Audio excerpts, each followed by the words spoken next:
However, PRD was apprehensive in ordering the assassination of Senator Trillanes because of the latter's support and contact in the armed forces of the Philippines. 12. Sometime in 2018, PRD asked BP Sara, to go to his home in Taali Street, Bangkal, Davao City, to discuss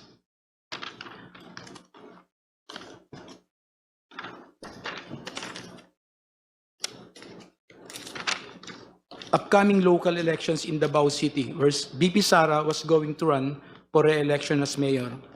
During this meeting, PRD introduced me to Sara and told me, Ram, ikaw na bahala kay Inday.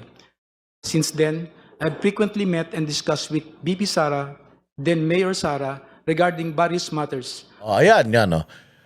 Ram, ikaw na ang bahala kay Inday Sara. Paano mo ngayon patutunayan yan? Do you have any proof that can at least man lang mag-corroborate dito? Ito pa. Ram, ikaw na bahala kay Inday. Since then, I have frequently met and discussed with Sara regarding various matters. However, yan na. Kasi tatanungin siya kung mayroon kayong meeting, mayroon kayong mga discussion, syempre, i-message ka niyan, ite-text ka, or i-email ka. Saan kayo magkikita? Anong oras? Di ba? Merong kumbaga meeting invite sa'yo. Hindi pwedeng po siyang nagko-connecta lang yung utak nyo. May meeting kami. Hindi pwedeng ganun. Merong communication o form of communication na gagamitin dyan. Either sulat, snail mail, beeper, email, telegram, text message, di ba? Anong prueba mo na meron talaga kayong mga meeting? Sabi mo frequent. So when you say frequent, madalas yan. How frequent? In 1 week, how frequent? Every day? Every other day? Regarding various matters. However, she gave me strict instructions that all conversations should be done as much as possible by call and minimize text messages. Ang tanong, alam mo ba kung ano ang personal number ni Inday Sara? Sana nilagay mo dyan. And just to prove to you that I have that I am communicating with them, this is the number of VP Sara. Paringin nyo yan. Tingnan nyo yung pangalan ko dyan. Wala So para daw so ibig sabihin, sinasabi niya dito na binibigyan nila ako binigyan niya ako ng instruction, akong bahala kay Inday, nagmi-meeting kami. Kaya lang, hindi ko mapapatunayan. Kasi call at saka text message, putang ina mo, hindi mo pala kayang patunayan Bakit sinama mo sa affidavit mo? Dapat ang nilagay mo sa affidavit mo yung mga kaya mong patunayan. Parang sinasabi niya dito, hindi ko to kayang patunayan kasi gusto niya call at saka minimize lang yung text message. When you say minimize text messages, dapat merong text messages. Meron ba? Kung meron kang mga text messages kay Inday, sabi ko nga sa'yo, even my first picture kay Inday nandito pa sa cellphone ko. Pati yung text message sa amin na, magkita daw kayo ni Inday ngayon para makapagpa-picture kayo. Nasa cellphone ko pa yun, hindi ko binubura yun.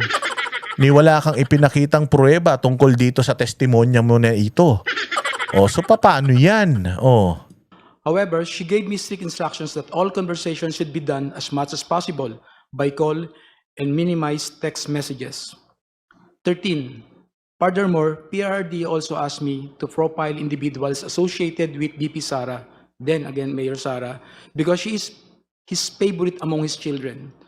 PRD wanted BP Sara. Ito, maganda to. Furthermore, PRD also asked me to profile individuals associated with Sara because she is his favorite among his children. So parang ganun kayo ka-close ni Pangulong Duterte, pinakilala ka lang ni Roy Logoles, tapos sasabihin niya sa'yo na, alam mo ba, Ramil Madriaga, pinakapaborito kong anak si Inday Sara.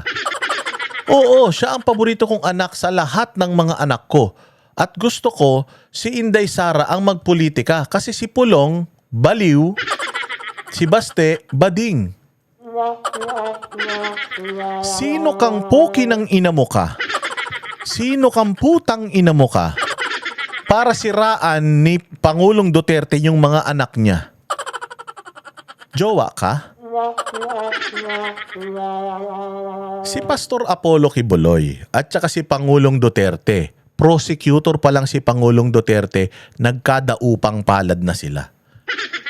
Sabay silang lumaking dalawa. Lumaki yung simbahan ni Pangulong Duterte, lumaki simbahan ni Pastor Kibuloy, si Pangulong Duterte, nag-grow naman siya as a politician. Naging mayor, naging congressman, naging presidente ng Pilipinas, magkaibigan sila. Never nasasabihin ni Pangulong Duterte kay Pastor Apollo Kibuloy na si Pulong baliw at bading si Baste. Isa pa. Si Pangulong Duterte ay Bisaya.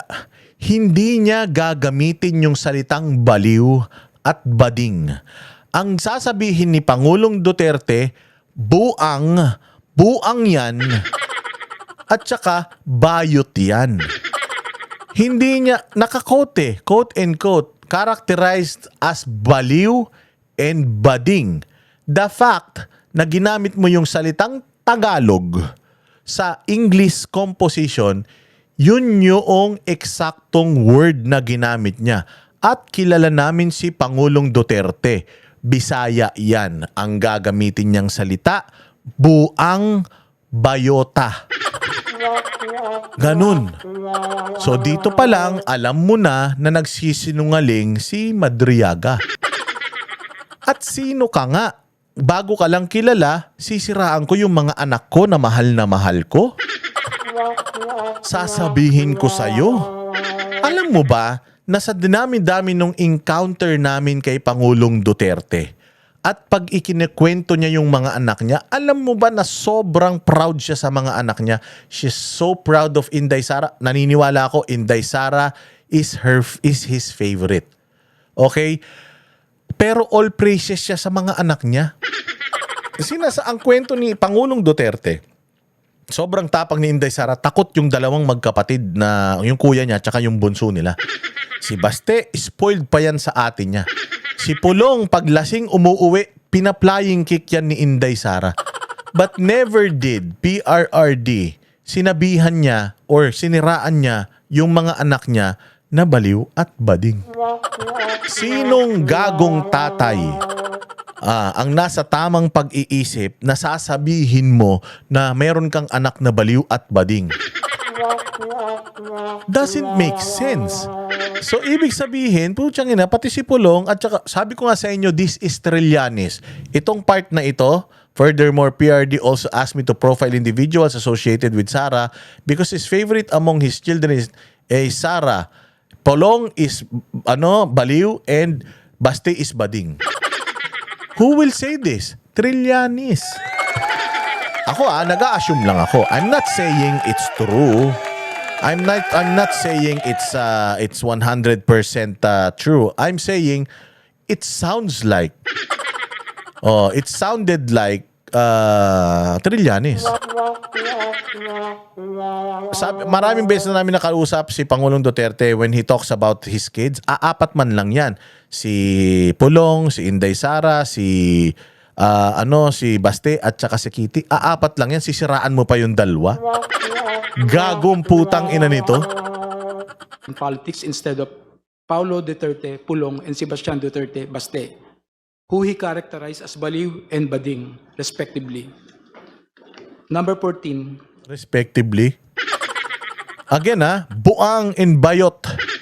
Yun ang sasabihin mas naniniwala ako kung ganon. Okay, ito pa maganda, ito nakakatawa. Sometimes in 2021, Sometime in 2021. See? Sometime in 2021, PRD gave me 25 million pesos to purchase high-end motorcycles for Sara's use while she is in Metro Manila and other ordinary motorcycle for our group's operation. Yan, ang ganda. Bumili daw siya ng 2 Harley Davidson at ng 2 Ducati at ng 7 NMAX. May mga presyo. 25 million yan O magkano ang NMAX? Ayun papakita ko sa inyo. 7 NMAX daw yun eh. Ang NMAX, 125,000. Ang 7 NMAX, magkano yun? Ang 7 NMAX, more than 1 million lang yun. 125 times 7. Ayun, kayo na mag-compute. Sabihin na natin mga 1.1, 1.2 million yun. Tapos 2.5 million plus 2 million. So, 2, 4, 5, kulang-kulang 6 million lang. Binigyan siya ng 25 million para bumili ng motor. Pero, ang presyo lang nung nabili niya, 6 na milyon. Ano nangyari doon sa 19 million? Wak, wak, wak. Eto sometime in 2021, PRD gave me 25 million pesos to purchase high-end motorcycles for Sarah's use while she's in Metro Manila. 25 million? Bibili ng motor? Gago ka ba? Putang ina. Kung pabibiling kita ng motor, bibigyan kita ng pera, pero hindi 25 million. Motorcycle enthusiast man si Pangulong Duterte, alam man niya presyo ng motor. Bakit ako magbibigay sa'yo ng 25 million para bumili ng motor na magagamit ng anak ko? Hindi niya ba kaya yun?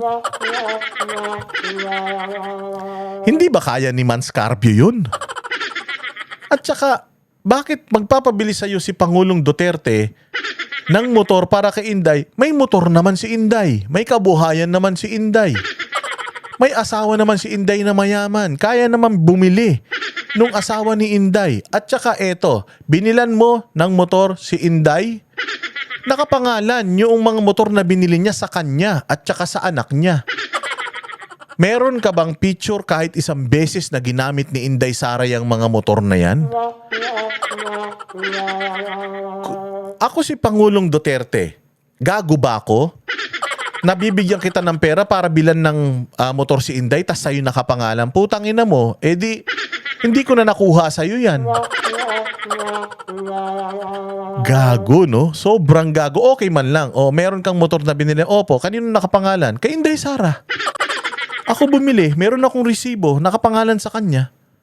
Pinabili nung tatay niya eh. Pinabili nung tatay niya para gamitin niya tas sa akin nakapangalan. Puta, anak ka? Anak yarn? Antindi mo, tol. Putang ina, sabi ko nga sa'yo, kung ako ang abogado ni Inday Sara, putang ina, ako lang kaya kitang pabagsakin. Maniwala ka.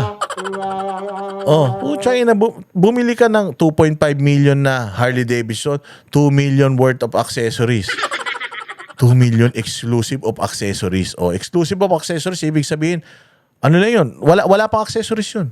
2.5 million inclusive of accessories, 2 million exclusive of accessories na Harley Davidson. May picture ka ni Inday Sara gamit yung Harley Davidson? May picture ka gamit yung Ducati? Alam mo ba motor ni Inday Sara? Yamaha. Yamaha, if I'm not mistaken, paborito ko yung Yamaha na yun eh. Yung 4-cylinder, ganda tumunog nun eh. Tarantado. Tsaka putang ina, hindi pa namin nakita si Inday Sara kahit isang beses nagmumotor dito sa Metro Manila. Sa Davao nagmumotor yan pero never na balitang nagmotor yan dito sa Metro Manila. Meron kang picture? Gago, no? Putang ina nitong Madriaga na to. Sinungaling. PRD gave me 25 million to purchase high-end motorcycles for Sarah's use while she is in Metro Manila and other ordinary motorcycles for our group operations.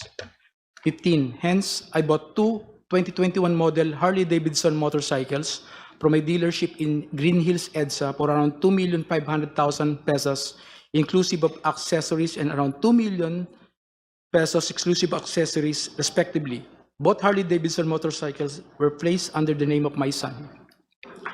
I also purchased two 2021 model Ducati motorcycles from a dealership in Katipunan, Quezon City for around 3,500,000 pesos and around 2,300,000 pesos respectively. In addition, I also bought accessories for these Ducati motorcycles in the total amount of 500,000 pesos. Both the Ducati motorcycles were placed under my name. Nakapangalan sa kanya. Putang ina niyan. Sabi ko nga sa inyo paano niya mapapatunayan na yung pera na yan galing kay Pangulong Duterte? Wak, wak, wak, wak. Ay, inan to, sabi ko nga, nuknukan ng sinungaling ang putaragis na ito. Nakakatawa talaga tong gagon to. 17. Lastly, I also purchased 7 Yamaha NMAX motorcycles for the operation of Initiative for Social Justice Innovation and Progress Pilipinas, or ISIP Pilipinas. The remaining money was distributed to my colleagues in ISIP Pilipinas. 18. All purchases of these motorcycles, including the aforementioned accessories, were paid in cash using the money given to me by PRRD. Ayan, all purchases of this motorcycle, including the aforementioned accessories, were paid in cash using the money given to me by PRD. Now, how can you prove that the money came from PRD? How can you prove that PRD gave you that amount of money? Ngayon, ang sabi ni Abante rito, sabi niya wala siyang pera. Meron po. Putang ina, una sa lahat, patunayan nyo muna na galing nga kay Pangulong Duterte yan. Eh wala si Pangulo nandoon sa dahig. Di sana na ipatawag nyo siya para malaman kung totoo ito. Hindi ba, mayroon kang picture na inaabot niya sa iyo yung pera na yan, o meron kang text messages na sinasabi niya sa iyo na, Ramil, kunin mo na dito yung 25 million para pambili mo ng motor ni Inday Sara. Do you think walang mga errand boy or walang mapagkakatiwala? Katulad niya, si Senator Bongo na lang sana ang inutusan niya na gumawa niyan, ba't ikaw pa? Never ka naman nakita nakatabi ni Pangulong Duterte. Anak ng tinapay, wala ka sa mga wala ka sa Malacanang. Wala ka sa protocol. Walang hiya ka tapos bibigyan ka ng 25 million ng ganun-ganun lang para bumili ng motor para kay Inday. Ba't hindi niya inutos kay Baste? Kaya naman ni Basti gawin yan. Para nakapangalan pa kay Baste. Bakit niya hindi inutos kay Pulong? Ang dami namang tao ni Pulong. Bakit hindi inutos ni Pangulong Duterte kay Bongo, kay Manscarpio? Bakit ikaw?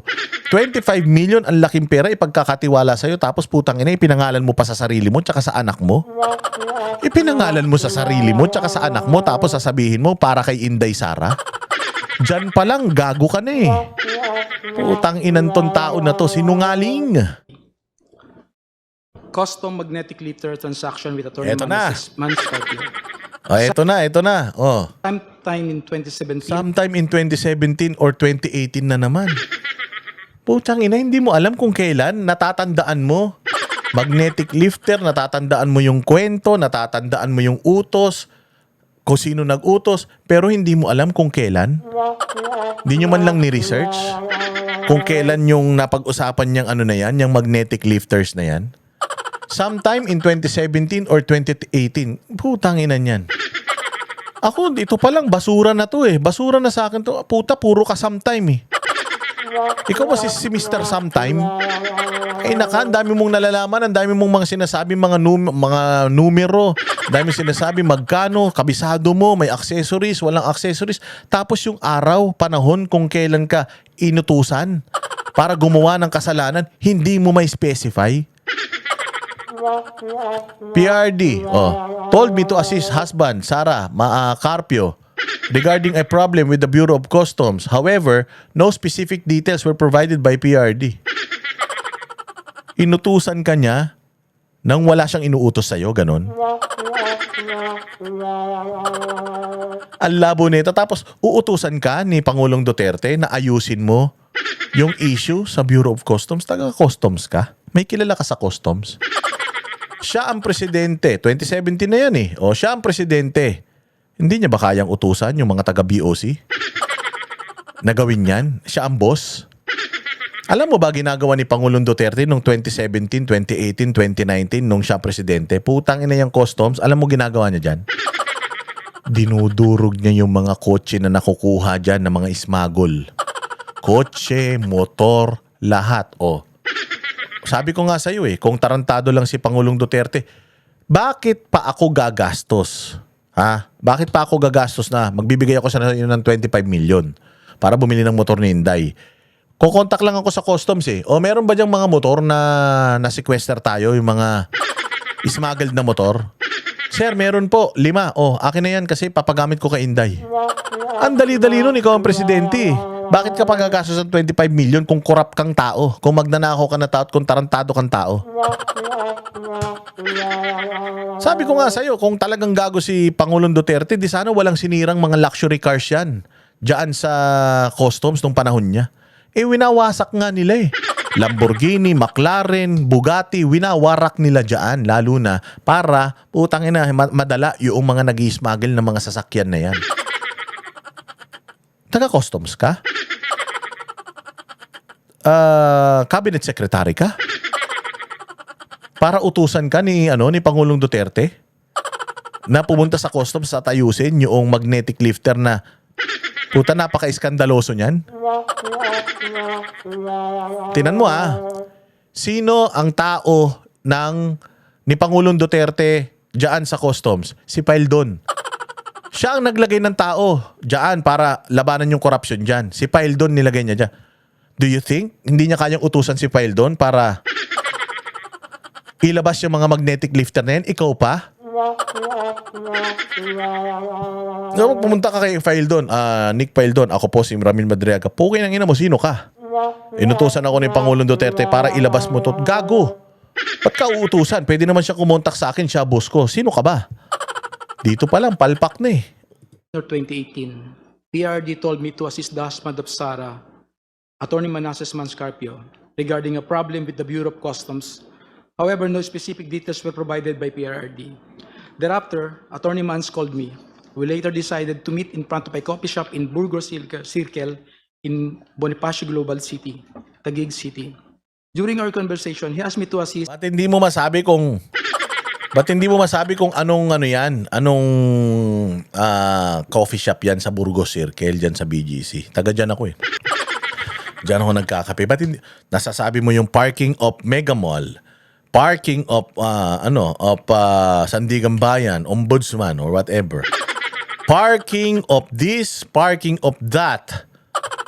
This subdivision, this ganito, this ganyan. Pero hindi mo ma-specify kung anong coffee shop sa BGC. Bakit? Kasi may CCTV yan. Siyempre, pag nireview yung CCTV, tapos alam mo, kaya nga nilagay na sometime in, kaya hindi mo ma-specify yung mismong date because pwede magpunta dun yung mga abogado to get the CCTV footage nung mga panahon na yan. And makikita dyan na hindi yan walang makikitang CCTV footage na nagkita yan si Mans at saka siya. Sino ba siya? In facilitating the release of what he called construction equipment, which was plugged and confiscated by the Bureau of Customs. Attorney Mans gave me a contact person, a female lawyer, to coordinate with... He gave me a contact person. Binigyan ka ng contact person, female lawyer. Ba't di mo nasabi pangalan? To coordinate with regarding the BOC. Sino yung female lawyer? Binigay sa'yo yung pangalan na naaalala mo yung mga detalye pero yung mga tao hindi mo na matandaan. Ba yan? With it regarding the BOC problem. After 2 days, I went to the BOC to meet the female lawyer to discuss Sino nga yun? Sino nga yun? Andayo mo mga binabanggit na pangalan eh. Tapos ito female lawyer, di mo masabi kung sino. the release of construction equipment. This time, I learned that the construction equipment was actually magnetic lifters. The same were confiscated because it contained a large amount of shabu. However, the female lawyer informed me that it was difficult to release the same. I learned that the construction equipment was actually magnetic lifters and the same were confiscated because it contained a large amount of shabu. Nung tinanong siya dito, paano mo nalaman na shabu yung laman nun? Hindi mo man nahawakan, hindi mo man nakita, hindi natuloy yung utos sa'yo dahil nakahold nga. Paano mo nalaman na shabu yung laman nun? Nakita ko lang po sa balita. Nakita lang niya sa balita, pero kung makapagsalita siya dito, I learned. When you say you learned, how did you learn that there were drugs inside that magnetic lifter? I saw it from the news, Your Honor. Ba't hindi nakalagay dito na nakita mo yun sa news? Nakalagay dito na parang sure ka na drugs yung laman nun. Agoy! Because it was a hot item. 22. I reported this to Attorney Mans and we meet again in the same spot in BGC, Taguig City. This was the last time we met regarding the issue. Later, I learned that the content of the magnetic lifters is at least 500 kilograms of shabu worth 4.3. Sino naglabas nito ng issue na yan? Si Trillanes. Kaya nga sabi ko sa inyo, itong si Madriaga, itong binabasa niya, utang ina galing yan kay Trillanes, yan nag-open up niyan eh. Magnetic lifters, 500 kilograms of shabu, 4.3 billion pesos. Yung mga numero na yan, finload yan ni Trillanes eh, doon sa hearing sa Senado eh. Hindi nga yan pinakinggan eh. Hindi pinakinggan yan, hindi napatunayan yan. Utangin lang yan. Tapos yun yung pinaparot niya ngayon. So, ibig sabihin, kaninong testigo to? Si Gago. So, parang lumalabas na, kita ninyo, nag-corroborate yung ebidensya ko doon sa sinabi ni Madriaga. Gago, hindi nag-corroborate yun. Ano kayong dalawa? Nag-collaborate kayo. Corroborate ang sinasabi ninyo. Tinanong siya dito I later learned that the contents of the magnetic lifters at least 500 kilograms of shabu. How did you learn it? Through news po. Akala mo naman pag sinabi mong I have learned nakita mong ganyan. Pagbuklat mong ganun, may shabu talaga. Personal knowledge. Hindi pa pwedeng balita. Hindi pa pwedeng fake news post. Hindi pwedeng ganun. Putsang ina, kailangan personal knowledge. Hindi pwedeng yung chismis sa balita, kinunik mo sa utak mo, yun. Putsang inang yan. Kung totoo yan, ba't hindi nakakulong si Manscarpio kung totoong drugs yan? Dininay na nila yan eh. Doon pa lang sa Senate inquiry ni Trillanes eh. Dininay na nila yan. Nandoon pa si De Lima. Hindi nga nila napatunayan yan. Tapos fino-float nyo na naman ngayon. Recycle. Diyos ko po, gumamit pa kayo ng kriminal. Billion pesos were mysteriously missing. Dummy accounts and bank transaction of PRD. Despite only earning 100,000 pesos or to 150,000 pesos from my services to PRD. Diba? Despite only earning 100,000 to 150,000, sweldo mo, hindi mo alam kung magkano yung specific. Sige na, palagpasin na natin to. Nasabi naman na natin to kanina. Naintindihan nyo naman na siguro. Millions of pesos went through bank accounts opened for me by close associates of PRRD. I admit that during PRRD's term as president, I served as a dummy for the transfer of large amount of money. These transfers were made through bank accounts that were opened under my name, which include but are not limited to the following: China Bank, Legazpi Village, Makati City. Katulad yan may mabinanggit siyang excuse me. May mga binanggit siyang bangko. Sabi niya, dami daw siya. Sa kanya daw pinapadala. Sa kanya daw tinatransfer yung large amount of money. Then, tinatransfer daw sa mga bank accounts niya. Ano pa? China Bank Main, Makati City. China Bank near the power station at Ayala, Makati City. PNB Makati Metropolitan Avenue Branch, Makati City. An unknown bank in Pasig City, Sirey Mudo. If I may interrupt, Mr. Madriaga, COMSEC kindly continue flashing on the screen the pages of the... Informed me that money will be transferred to these accounts for intelligence operation and for laundering. I was later instructed to sign entire checkbook where the amounts and pays are left. Diba? Money will be transferred to this account for laundering. Putang ina, if you're gonna launder money, itatransfer mo yan dyan. Magta-transfer ka ng large amount nang hindi mo alam kung saan nanggagaling, talagang mama-amlak ka niyan. Alam mo ba yung flood control scandal? How they are laundering the money? How they are washing the money? Yung pera, ang gagawin nila, pupunta sila sa casino, magpipitsa sila. Ang gagawin nila, magpipitsa sila sa casino. Pupunta sila sa casino. Meron silang halimbawa 50 million. Sa 50 million na yon, magsusugal sila. Tapos magpapatalo sila sa sugal. At least ilang percent? Sa 50 million, mga 2 million magpapatalo sila. Tapos ngayon, i-issuehan sila ng cheque ng casino para i-encash. Tapos nakalagay doon, Casino Pilipino, o halimbawa, Soler, o kaya ganito, nakalagay doon. O. Ngayon sila, pupunta sa bangko. I-deposito ko po ito sa account ko.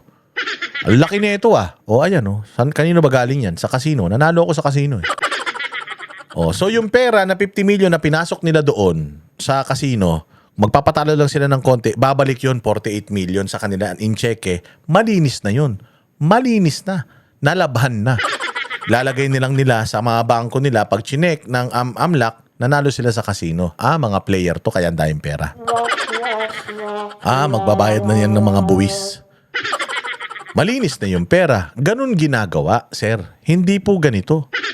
Na magpapasok ng pera sa'yo para ilonder. Putang ina, ano ba mga negosyo mo? Sa casino ka ba? Ordinaryong tao ka lang. Sumusweldo ka ng 100 to 150,000 tapos papadalan ka sa bangko? Papadalan ka sa bangko ng ng perang galing sa kasamaan? Tayo na questioning ka ng mga bangko niyan, sir. Putyang ina. Wala kang alam pati sa banking. Sinungaling. Blank. I agreed to this because at the time I had complete trust in PRD and his close associates. 26. On some occasions, PRD would call me to inform me that someone from the aforementioned bank would contact me to confirm a withdrawal or encashment.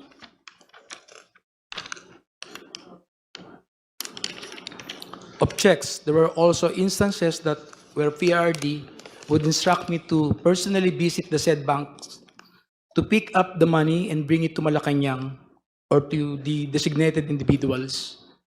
I distinctly remember that PRD directed me on 3 separate occasions to pick up 100 million from a bank inside the mall in Lubao, Pampanga, which were all delivered to Malacanang. On another incident, I was informed by PRD that the 2 land bank managers' check which were to be delivered to one of our safe houses in Eastwood, Quezon City, in the amounts of 84,200,000 pesos and 4,800,000 pesos, respectively, were issued under my name. Copies of the 2 land bank managers' checks are hereby attached as Annexes A and A-1. Kaya pag tiningnan mo yung cheque na yon, walang nakalagay na Pangulong Duterte. Wala. Manager's check. Hindi mo alam kung kanino. Hindi naman pinakita doon. Pero alam mo, kidnapper kasi tong tao na to. Baka mamaya, yung mga pera na yan, putsang ina, ransom yan. Gago ang putya. Ako si Pangulong Duterte, issue ang kita ng cheque. Puta, ganun ako kagago. Galing sa corruption yung pera, i-issue ang kita ng cheque, mag-bank transfer ako sa'yo. Ganun ako katanga na kriminal. Nakita mo ba kung paano gumagana ngayon yung yung sindikato? Maletang pera, cash, ibinibigay sa kanila. Cash. Hindi yan mag-i-issue ng cheque. Si Saldico mag-i-issue ng cheque kay Representative Kimbo para i-encash niya. Hindi. Sinong gago ang tatanggap ng cheque as dirty money? Putsang ina, pag dirty money, cash yan. Walang paper trail yan. Kaya nga yung mga tarantadong sindikato, hindi sila gumagamit ng ATM, hindi sila cash transaction lahat yan. Pumunta ka ng Amerika, kapag ikaw, ang pera mo puro tig-100. Bumili ka sa isang mall and you're paying cash. Putsang ina, i-alert nila yung authorities. Bakit? Kasi hindi na uso yung nagdadala ng ganung karaming cash. Naka-credit card na. Kapag ka ikaw may ganung kakadaming cash at you're spending your money in cash, ibig sabihin ayaw mo ng paper trail. Pag ayaw mo ng paper trail, ibig sabihin may ginagawa kang kasamaan. At kapag may ginagawa kang kasamaan, isusumbong ka nila sa otoridad. Sinong gagong sindikato ang magbabayad ng maruming pera in checks? Nakita mo paano ginagawa ni Zaldico yung pagdidistribute ng pera ngayon? May narinig ka na yung yung 18 Marines naghahatid ng cheque? Lahat po yan cash. Diyan sa Congress, pag nagbibigay sila, naka yung envelope na expandable.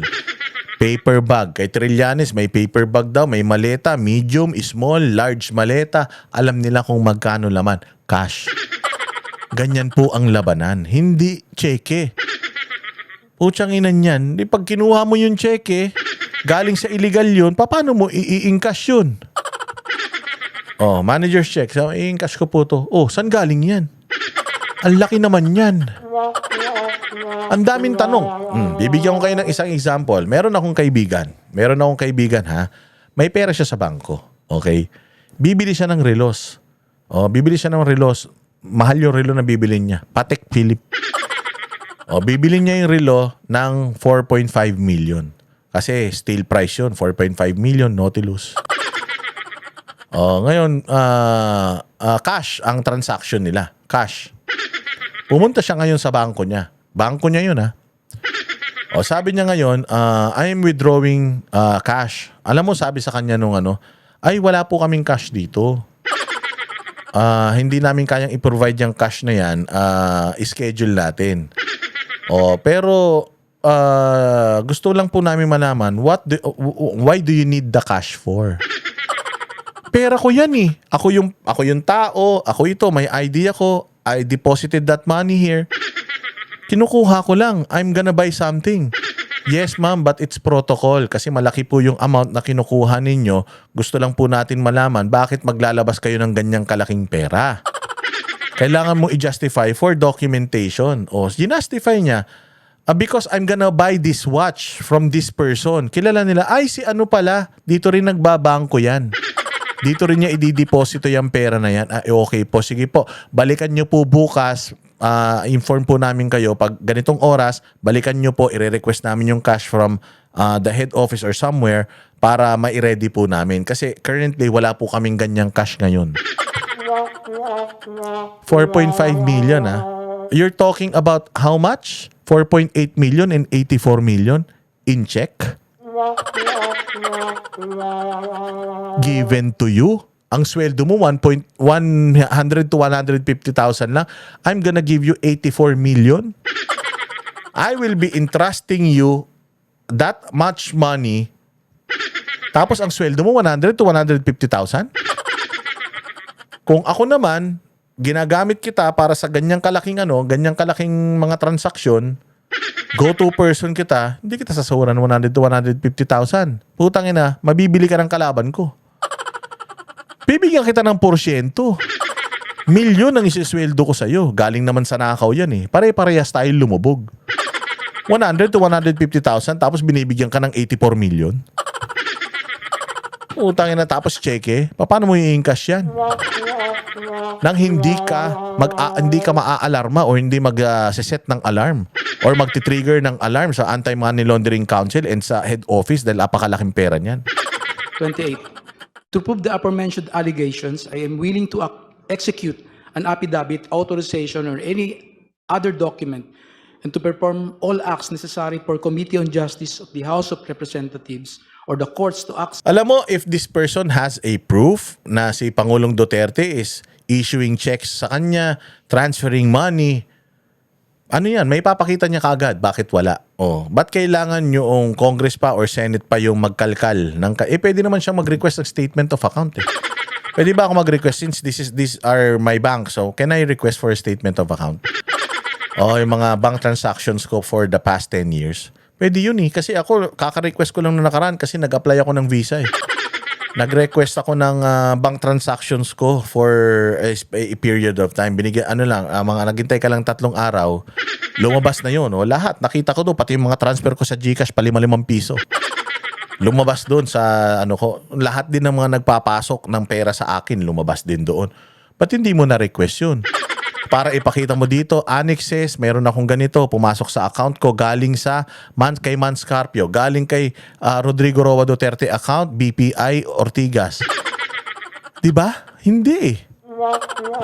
Wala eh. Optics to. I will authorize anybody from this committee I will sign an affidavit, I will sign a bank secrecy, blah, blah, blah. For you to check. Kutsang ina, kung may ebidensya ka, wala na silang kailangang i-check, nilabas mo na on your own. Ipinakita mo na dyan. Ayan, nakita ninyo. Inday Sara, 500K, Pangulong Duterte o Rodrigo Duterte o Baste Duterte. O kahit na halimbawa, Bongo transferred 500K to me. May ganun man lang sana. Wala eh. Nga. O sabi ko sa inyo, kung may ebidensya to, ipinakita niya na. But the fact na ang pinakita lang niya dyan is yung manager's check. Yung actual na check, kahit naman sino pwede mag-issue ng manager's check. Ang tanong, talbog ba yun o hindi? Ay na nyo, niloloko nyo naman yung mga Pilipino eh. Porket maraming mga Pilipino walang alam sa banking eh. Ginagawa ninyong tanga eh. Hoy, panoorin nyo to i-share ninyo to para makita ng mga nabubudol nito ni Ramil Madriaga. Access the aforementioned bank accounts and all other bank accounts under my name. Term sharing and destabilization efforts. 29. Sometime in November 2021. Sometime na naman. Sometime in November 2021. So, 30 days na naman yung ano natin. Yung iisipin natin, November 1, November 2, November 3, hanggang November 30. Ano ba yan? PRD mentioned to me that Ferdinand Bongbong Marcos Jr. will run for president while Sara will serve as his running mate. Ha? Walang alam si Pangulong Duterte. Natatakbo si BBM na presidente. Si Inday Sara, number 1 sa survey. May Run Sara Run movement. November 2 ang passing ng Certificate of Candidacy, December 2021. Diba? December 2021 ang passing ng Certificate of Candidacy. Nalaman lang natin na si Inday Sara tatakbong Vice President noong nagpasa na siya ng Certificate of Candidacy kasi ang unang Certificate of Candidacy na pinasa niya for mayor. Merong Run Sara Run movement ilang linggo na nagkaroon ng Run Sara Run movement. Number 1 si Inday Sara sa presidente. Everyone is thinking na si Inday Sara will run for president. Paano mong sasabihin na alam ni PRRD na si Bongbong ay tatakbo ng presidente? Ang ligaw, si Amy na ang nagsabi na kami ang nanligaw kay Inday Sara na kunin si Bongbong na Vice President kasi alam nila si Inday Sara tatakbong presidente dahil number 1 nga siya sa survey. Paano mong sasabihin na noong November 2021, alam na ni Pangulo na tatakbo si Bongbong na presidente? Nalaman lang naman natatakbo si Bongbong na presidente noong nag-vice president si Inday Sara. Ito pa Bongbong will run for president while Sara will serve as his running mate. PRD added that a few months ago, BBM and Senator Amy Marcos visited him to discuss a possible alliance. The 2022 national election during meeting, BBM was able to convince PRD to have Sara as BBM's vice president. Kinumbinse ni BBM si PRRD na si Inday Sara ay tatakbong vice-presidente niya.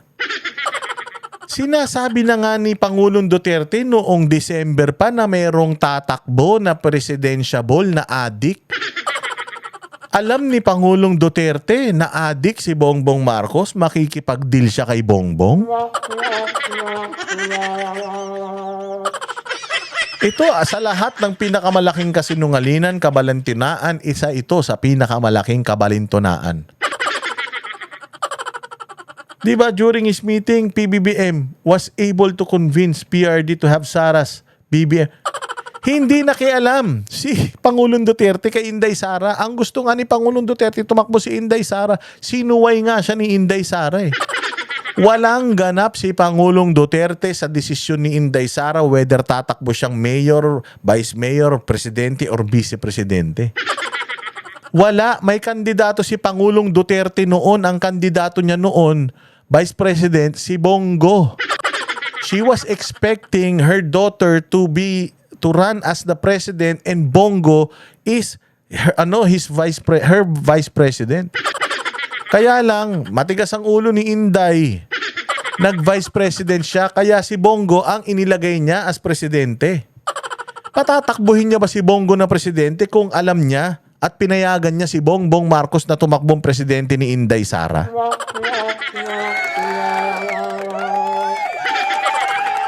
Utang ina naman, Madriaga. Magsisinungaling ka na lang kasi nungalingan pa. Ano ba naman to?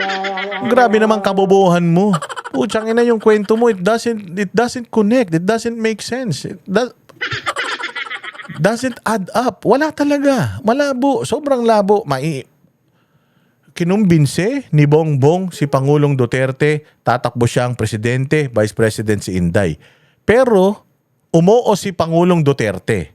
Pero si Pangulong Duterte pinatakbo si Senator Bato from VP, dahil nga nag-VP na si Inday, pinatakbo niya na presidente si Senator Bongo. Tapos kalaunan nag-back out si Bongo, pinalitan ni Senator Bato. Tumakbo si Senator Batong presidente nun eh. Papaano napapayag ni BBM si Pangulong Duterte? Ni hindi nga in-endorse ni Pangulong Duterte si BBM. Anak ng tokwa. Ano ba naman ito, Madriaga? PRD mentioned to me that Ferdinand Bongbong Marcos Jr. will run for the president while Sara will serve as his running mate. PRD added that a few months ago, BBM and Senator Amy Marcos visited him to discuss a possible alliance to the 2022 national elections. During this meeting, BBM was able to convince PRD to have Sara as BBM's vice president. However, they also agreed that by 2025, BBM will voluntarily step down to give way for a Sara presidency. Ayan ha. BBM was able to convince Pangulong Duterte to be vice president. However, they agreed that by 2025, BBM will voluntarily step down to give way for Sara as presidency. Why? Anong klaseng strategy to? Na, sige, tumakbo kang presidente. Pero after 3 years, bababa ka para kay Inday. Gusto pala nila maging presidente si Inday. Di sana tumakbo nila si Inday presidente. Sure win siya noong 2022 eh. Number 1 siya sa survey eh. Nagmakaawa nga lang yung magkapatid eh. Dahil nung nalaman na tatakbo siyang mayor, baka naman pipwede, tumakbo ka na lang ng vice president ni Bonget kasi nga tatakbo si Lenny, hindi siya mananalo kay Lenny. Nilampaso na siya niyan yung 2016 eh. Sinong gagong presidente ang mananalo tapos 3 years lang ako, ibibigay ko na sa anak mo? Eh, successor naman talaga si Inday Sara kung magkaibigan sila eh. After Pangulong Marcos, si Inday Sara na yung tatakbong presidente. Ganun naman talaga yung vice-presidente ang tumatakbong presidente. Bakit ako bababa sa 2025? Kung ako naman si Bongbong, bakit naman ako papayag na bababa ako ng 2025?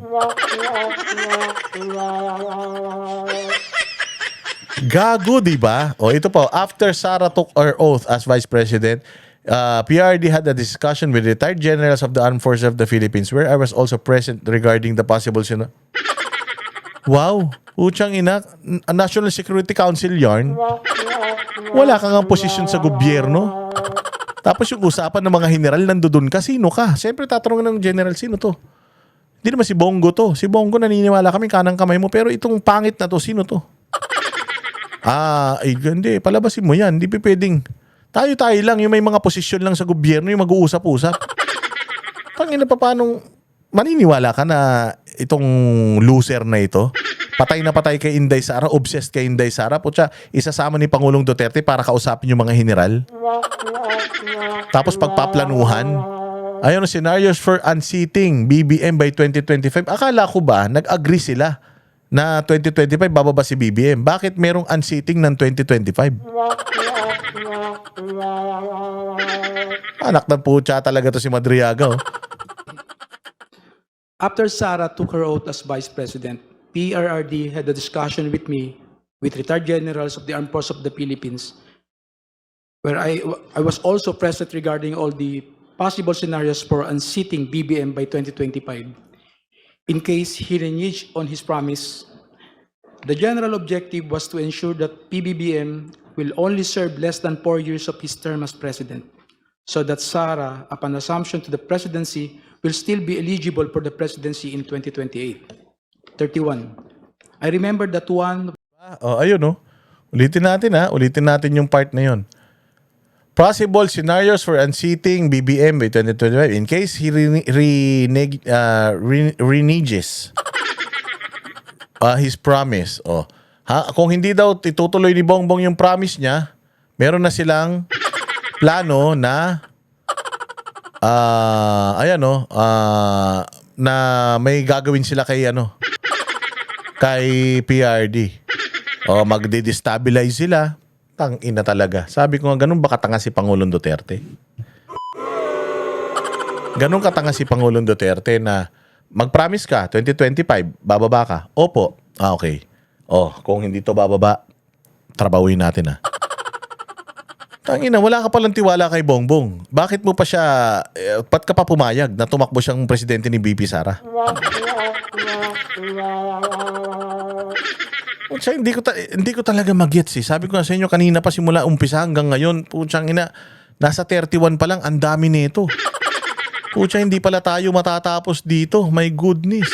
Puro palpak pala talaga itong itong affidavit ni Madriaga na ito. Miss, the general objective was to ensure that PBBM will only serve less than 4 years of his term as president, so that Sara, upon assumption to the presidency, will still be eligible for the presidency in 2028. 31.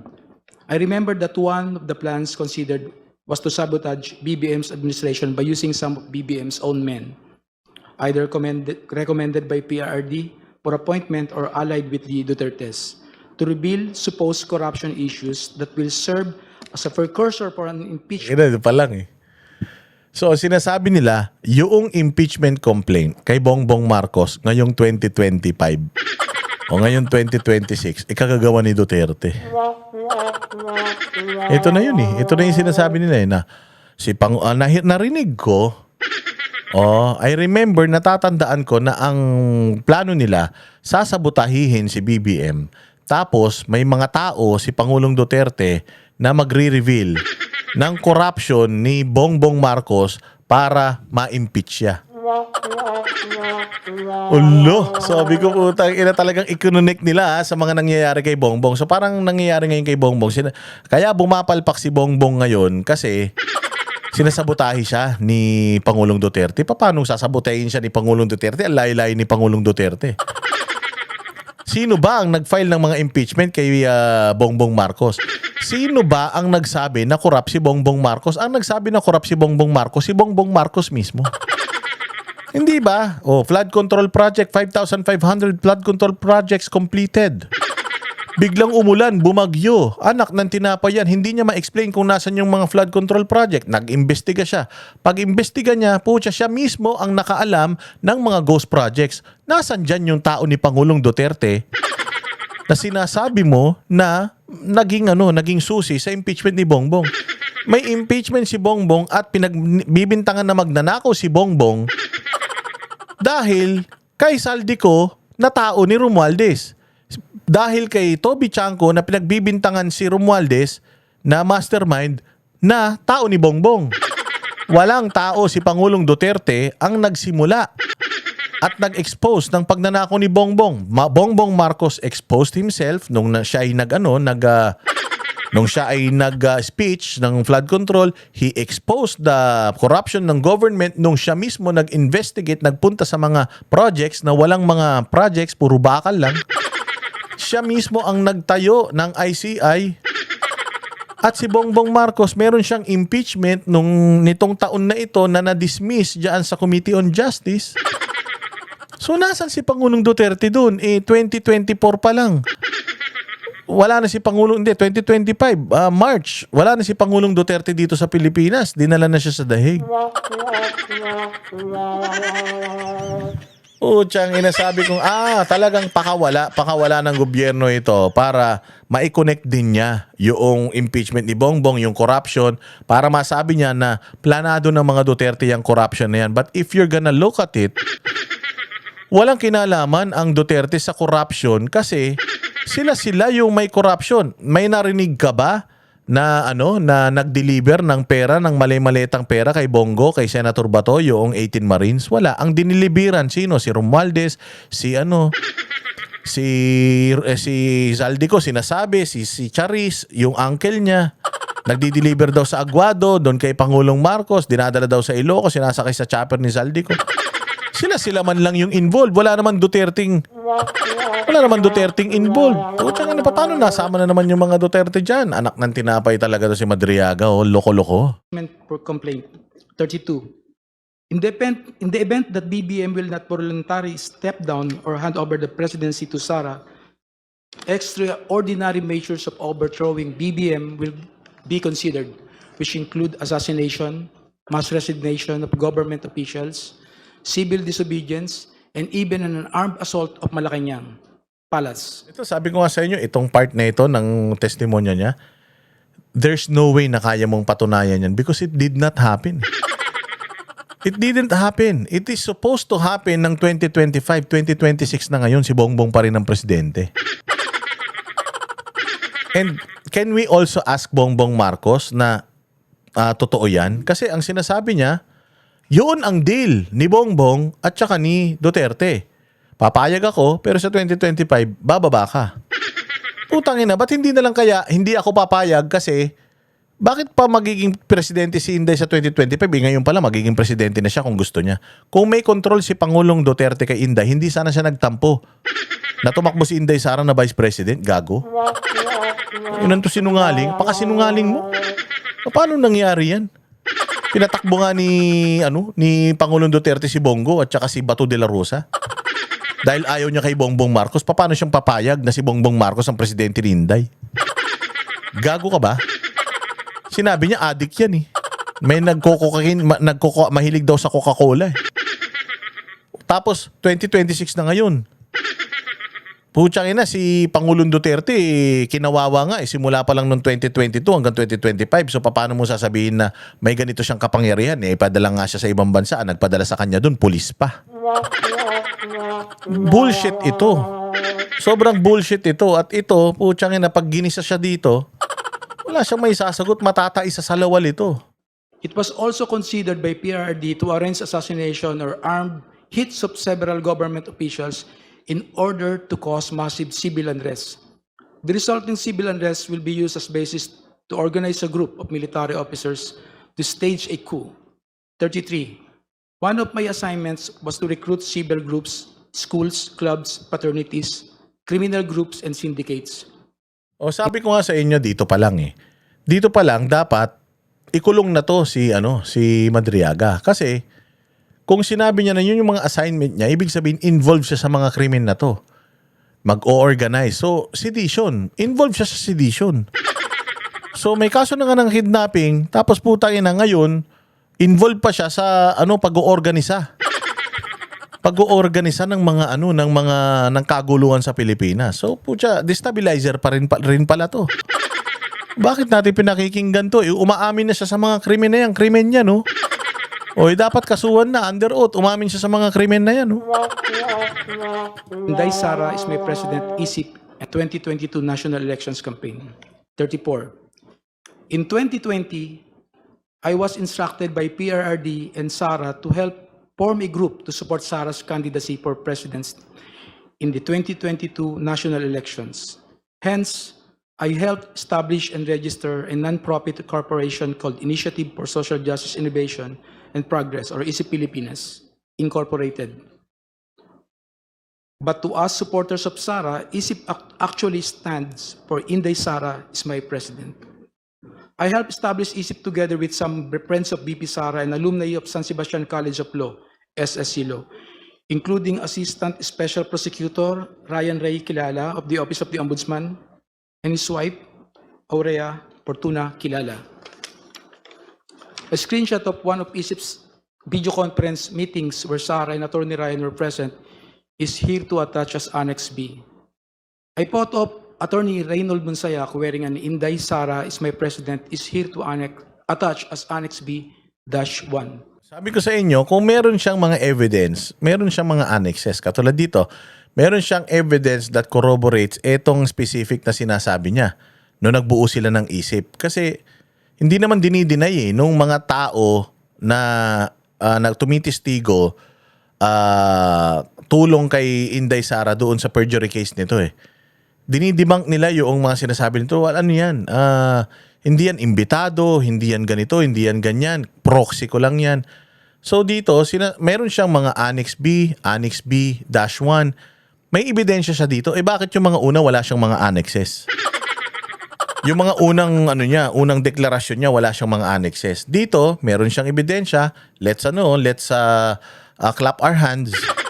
Let's acknowledge that. Pero yung mga una, wala siyang ebidensya eh. Bakit dito meron? Bakit dun wala? So, ibig sabihin, ito lang mga specific na mga bagay na ito, yung mga magagaan, yung meron siyang ebidensya. Ano yun? Na magkakilala sila, na siya ay ng isip, na siya ay naging leader ng parallel group at kung ano-ano. Tsaka nandahin mo naman trabaho. Nagtatrabaho ka na kay Pangulong Duterte, nag-deliver ka pa ng pera, nagsasabotahe ka pa, intel officer ka pa, tinatrabaho mo pa si Trillanes, ikaw pa ang tatrabaho sa pagpatay kay Bongbong Marcos, sa destabilization, tapos ngayon naman campaign coordinator ka. Paano mo napapagsabay-sabay yan? Pucha, may time ka pa sa pamilya mo, may time ka pa sa anak mo. May time ka pa ba para maligo? Sobrang busy mo. Dito pa lang, sabi ko nga sa inyo, puchang ina, tanga na lang ang maniniwala rito. Si Trillanes lang maniniwala dito, tsaka yung mga congressman na mga ulul. Pero putangin na kami maniniwala. Sabi ko niya, pag inisa-isa mo yan, pucha, sabi ko sa inyo, itong lahat ng affidavit niya mula umpisa hanggang ngayon, nasa 35 tayo, lahat nahanapan natin ng butas. Hindi pa ako abogado niyan. Paano na kaya kung si Paulo Panelo na yung nag-cross-examine sa kanya? Sabi ko sa inyo, putang ina nito, yung iyak niya kanina. Yung iyak niyan, sabi ko sa inyo, talagang malubha kapag ka na-cross-examine. Magsusuka yan sa kaba. Ngayon kasi hindi siya pwedeng ma-cross-examine, hindi siya pwedeng ng probing questions. Clarificatory questions. Sa clarificatory questions ka, nagkamali pa siya eh. Yung pa kayang probing questions with cross-examination. Tapos may nagpakita pa ng ebidensya that debunks yung kanyang mga pinagsasasabi diyan. Kaya I'm pretty sure excited na yung grupo talaga ni Paulo Panelo dito. 35. I got close with Attorney Ryan, who was previously a professor of SARA and former So ito nakakatawa. I got close to Ryan. Ryan who was previous. Sino Attorney Ryan? Sino Attorney Ryan? Anong apelyido? Professor daw ni Sara, Associate Dean ng San Sebastian Law, shared with me that Sara was not particularly good in school. Anong connection nun? Let's say for example, Inday Sara is not good in school. Anong connection nung she's not good in school dito sa sa testimonya mo at dito sa kaso ng impeachment? Impeachable ba na ang isang tao ay not good in school? Tapos ang matindi nito, if you are not good in school, dapat may mga papakita man lang kayo na ito yung mga report cards ni VP Sara when she was when she's in na College of Law. 3 4, ganyan, 'di ba? Kasi 1 to 5, 5 yung pinakamababa, 5 bagsak 'yun eh. Pero sa sa mga malalaking school, baliktad, 5 yung 1, 5 yung pasado, tas 1 yung bagsak. Pero ganun pa rin, 3 pa din yung pasang-awa.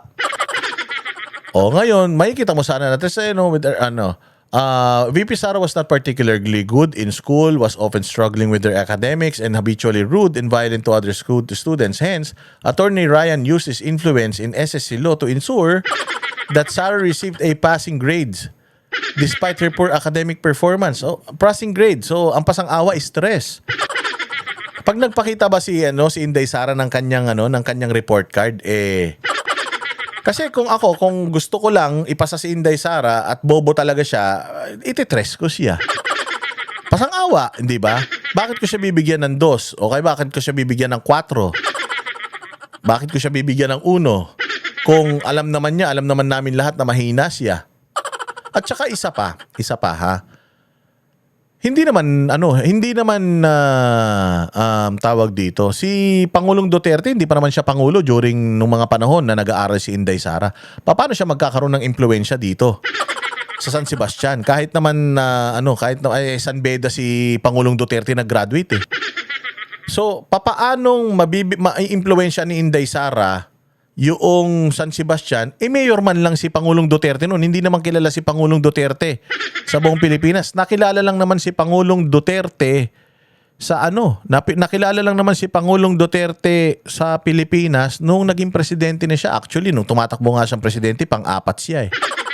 Bago magsimula yung eleksyon, doon nga lang siya nakilala, tumaas yung kanyang rating dahil doon lang nakilala na magaling pala siya eh. Pero during the time na Inday Sara is in San Sebastian College of Law, si PRD was just a mayor din. Kung mayor siya noon sa Mindanao, sa Davao, pinakadulo pa ng Pilipinas, paano siya magkakaroon ng influence dito sa San Sebastian? O ngayon si Inday Sara sa San Sebastian, marami diyan nag-aaral, anak ng bilyonaryo, anak ng senador, anak ng dating presidente, pero yung anak ka lang ng mayor sa probinsya, magiging tawag dito, influential ka sa eskwelahan nyo? Siguro kung sa San Sebastian, kung may San Sebastian sa Mindanao, tapos doon nag-aaral si Inday Sara, mayor yung tatay niya doon, tapos matataas yung grade niya, pwede. Pero dito sa Maynila, magkakaroon ng impluwensya ang anak ng isang mayor na nasa dulo pa ng Pilipinas sa Mindanao. Hindi pa naman kilala ang mga Duterte noong mga panahon na yan. Puta, dito pa lang gago na eh. O tapos eto pa, sasabihin mo na struggling with their academics. Anong preba nyo dyan? At saka ano ang tulong nito that she's struggling with her academics? Anong tulong nito sa impeachment? Is it an impeachable offense? Si Bongbong nga walang pinag-aralan eh. Ang bobo-bobo pa eh. Tapos hindi naman na-i-impeach. O kita mo, pinick up kagad ito ni Ramon Tulfo. Anong sabi ni Ramon Tulfo? Di ba sabi ko sa inyo, bobo yan si Inday Sara? O dahil dito, so alam natin na putang ina, itong ni Madriaga na to, paninira lang talaga kay Inday Sara. Paano mo sasabihin bobo si Inday Sara? Ang ganda-ganda ng Davao. Paano mo sasabihin bobo si Inday Sara? Ang ganda-ganda ng pamamalakad niya dyan sa Office of the Vice President. Tang ina niyan. Paano mo sasabihin bobo si Inday Sara? Isang beses lang pumasa na sa bar. Si Leni Robredo nga, 2 take eh. Si Bongbong Marcos nga, walang take kasi bobo eh. Gets nyo yung ibig ko sabihin? Kung bobo si Inday, hindi yan makakapasa ng bar. Kung mahina ang utak ni Inday at pasang-awa si Inday, alam nyo ba kung magkano o kung ilan ang grade na nakuha ni Inday Sara nung bar exams? Mas mataas kaysa kay Pangulong Duterte. At ang sabi niya, muntik siyang mag-top notcher. Papaano kang, sabi niya kung nag-aral ako hindi pa ako masyado nag-aral noon.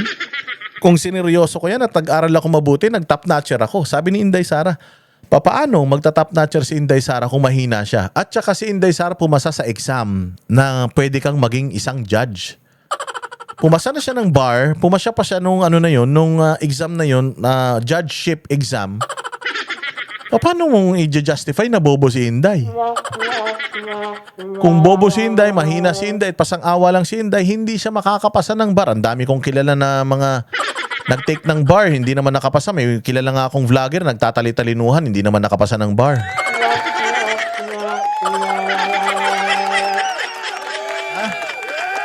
Kung bobo ka, si Leni Robredo nga twice na nag-take ng bar. Sa pangalawa pa lang siya nakapasa, si Inday take 1 lang. Muntik para mag-top notcher. Paano nyo justify ito? Diyos ko naman. Puro kabobohan naman to. Associate Dean of SSC Law, he shared with me that Sara was not particularly good in school, was often struggling with her academics and habitually rude and violent to other students. Hence, Attorney Ryan used his influence in San Sebastian College of Law to ensure that Sara received passing grades despite her poor academic performance. So, San Sebastian College, totoo po ba na yung mga estudyante nyo na bobo ay tinutulungan ng mga dean ninyo or kung sino mang matatasang posisyon dyan para makapasa? San Sebastian College of Law. Totoo ba ito? Because yan ang sinasabi ng alumni ninyo na si Ramil Madriaga. Katulad ito si Ramil Madriaga, bobo ito. Nag-aral yata ito ng law pero hindi naman pumasa. Yan ang bobo. Hindi ba? Yan ang tanga. Pagpapronounce pa lang nito, bobo na eh. Bobo ba mga tao sa San Sebastian College of Recoletos? San Sebastian College of Law, bobo po ba mga tao dyan? At yung mga bobo ba ninyong estudyante tinutulungan ng mga teacher nila? Yun ang sinasabi eh. Oo, inaantayin natin ang San Sebastian College of Law na magsalita patungkol dito kasi ginagawang gago yung eskwelahan nyo. Papayag ba kayo niyan? Hindi nyo ba ididemanda ito ng paninirang puri? Wag na kayo mag-aral sa San Sebastian. Tangina, wala palang matututunan ng mga estudyante dyan. Dahil yung pala mga anak ng mga mayayaman, anak ng mga politiko, pinapaboran dyan, pero yung mga anak nyo bumabagsak. San Sebastian, ano na? Performance. 36. Attorney Ryan and his wife became quite close to me and my family that they agreed to serve as godparents in my son's wedding. A photo of Attorney Ryan and Rhea taken during my son's Yan, pwede. Close kayo niyan. Ginawa kang ninong eh. Di ba? Kinuha mo pa siyang ninong eh. Yan, close kayo. Bakit kay Inday Sara wala kang maipakita na ganyan? Kala ko ba close kayo? Di sana man lang naimbita ka sa mga kaarawan nung anak niya. Binyag nung anak niya, naging kumpare ka man lang sana. Tangina. Wala nga eh. Wala ka ngang ganun eh. Walang hiya ka. So, ibig sabihin, putsang inang yan, ito kaya mong patunayan na si Attorney Ryan at si Rhea, close kayo kasi yung anak mo, kinuha mo pa silang ninong sa kasal. Bakit si Inday Sara hindi mo kinuwang ninong sa kasal? Kasi hindi kayo close. Hindi kayo close ni Inday Sara, haler. At wala kayong picture na ganito. Walang inatinan si Inday Sara na kasal nung anak mo o kasal nung anak mo. Na-invite mo ba si VP Sara? Umatin man lang ba siya? Hindi. Bakit? Kasi hindi kayo close. Walang kayo. Hindi kanya kilala. Tangina mo. Walang hiya ka talaga. Anyways, mga bossing, gusto pa nating ituloy. Ito, kaya lang, wala na. Umpisa pa lang eh. Puros, nakapalpakan na eh. Kung itutuloy pa natin ito, masyado na madiin. I-share ninyo itong video na ito para makita ng kinaukulan at ng lahat ng mga Pilipino na from the start, lahat ng mga sinasabi ni Madriaga, puro butas. Walang kakwenta-kwenta. So, in terms of reputation, walang reputasyon to. Bakit? Putang ina, kriminal to eh. Kidnapper ito. Sasabihin niya na siya ay tagapagtanggol ng mga magsasaka. Nag-iimbestiga daw siya sa Ang dami mong trabaho. Ang daming binigay sa'yo na trabaho. Tapos nakakapag-imbestiga ka pa ng mga magsasaka dyan sa may Bataan. Nag-iimbestiga, hindi ka naman investigador. Tapos sasabihin niya na sinampahan siya ng demanda ni Harry Roque dahil pinakialaman niya yung land grabbing. Gago. Number 5, top 5 most wanted ka sa buong Pilipinas at pinaka delikado yung Madriaga Kidnap for Ransom Group. Hindi pwedeng imbentuhin ni Harry Roque yan. Putang ina, may mga kinidnap kayo, nahuli kayo sa operation, PNP mismo, nasa record kayo. Wag mong sabihin na tinrabaho ka ni Harry Roque. Dahil putsang ina, hindi ganun kagaling si Harry Roque para mag-fabricate ng peking kidnapping. Tangina ninyo, nahuli kayo sa safe house. Yung safe house mo punong-puno ng baril. Maputik pa. Meron pang actual footage. Yung GMA7 yata nung pag-raid sa bahay ninyo, ang dami ninyong nahuli. Walang mga papeles yung mga baril ninyo. High caliber yung mga baril ninyo. Tapos ikaw nahuli ka. Guilty ka na noong na-absuelto ka lang dyan sa Supreme Court. Pero noon pa may kaso ka na. Bago pa maging presidente si Pangulong Duterte, may kaso ka na. So si Harry Roque, yung kaso mo na kidnapping ngayon, putsang ina, may complainant ka, hindi si Harry Roque ang complainant mo, si Harry Roque ang abogado ng complainant mo, tarantado ka. Hindi nga daw niya alam nung kinakasuhan ka ng kidnapping, hindi nga daw niya alam na may connection ka sa mga Duterte. Ina mo, sinungaling. Gago, hindi mo kami maloloko at i-share ninyo itong video na to para makita ng lahat kung gaano katarantado ito. Hindi ako abogado, wala akong alam sa batas, pero putang ina, marunong ako mag-isip. Meron akong logic at putya, alam ko kung ano yung tama at mali at sa pagkakataong ito, lahat ng sinasabi ng ulul na ito, putya, wala ni isang tama. Mga walang hiya kayo. Tapos na ang laban. Itong nangyayaring ngayon, wala na tong kwenta. Hindi naman pala pwedeng i-test yung credibility. So therefore, hindi rin sila pwedeng mag-scrutinize ng mga ebidensya. Kaya dapat talaga itigil na itong hearing na ito ng Kongreso at dapat to dalhin na dyan sa Senado para magkaalaman na kung talaga bang sufisyente yung inyong mga ebidensyang mga ulul kayo. Maraming salamat mga kababayan. Mabuhay ang bayang Pilipinas. Hindi tayo magpapatalo sa propaganda po tayo na mainstream media na yan. Hindi mananalo sa atin yan. Hindi nila kaya yung ginagawa natin mga bossing. Mabuhay ang bayang Pilipinas. Kita-kita po tayo ulit sa susunod na vlog.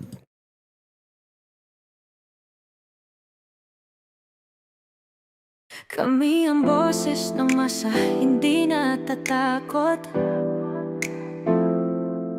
Katotohanan lang, di kami nalulunod. Walang bahid ng sismis, lahat ay totoo. Kahit sino ka pa, pag mali ka babanatan ka. Walang pinipili kulay, wala kaming kinikilingan. Basta para sa bayan, kami lalaban. Pag tama palakpakan, pag mali banatan. Di matitinag, di matatakot, para sa bayan tuloy ang sigaw. Sa harap ng kamera, walang halong takot. Mga baluktot, lahat kayo'y tutumba. Ang hustisya at totoo, yun lang ang mahalaga. Kahit sinong harang, di kami matitinag. Walang pinipiling kulay, wala kaming kinikilingan. Basta para sa bayan, kami lalaban. Pag tama palakpakan, pag mali banatan. Di matitinag, di matatakot, para sa bayan tuloy ang sigaw. Kung nasa tama ka, ikaw ay aming kasama. Pero pag mali ka, handa ka na bang mabasag? Banateros kami, walang inuurungan. Dahil bayan muna, bago ang sarili.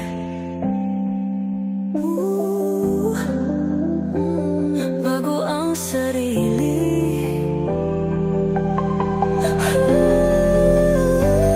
Pag tama palakpakan, pag mali banatan.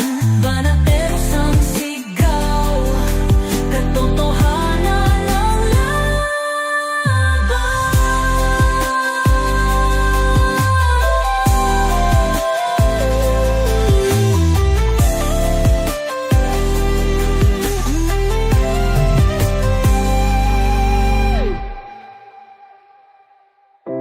Sa harap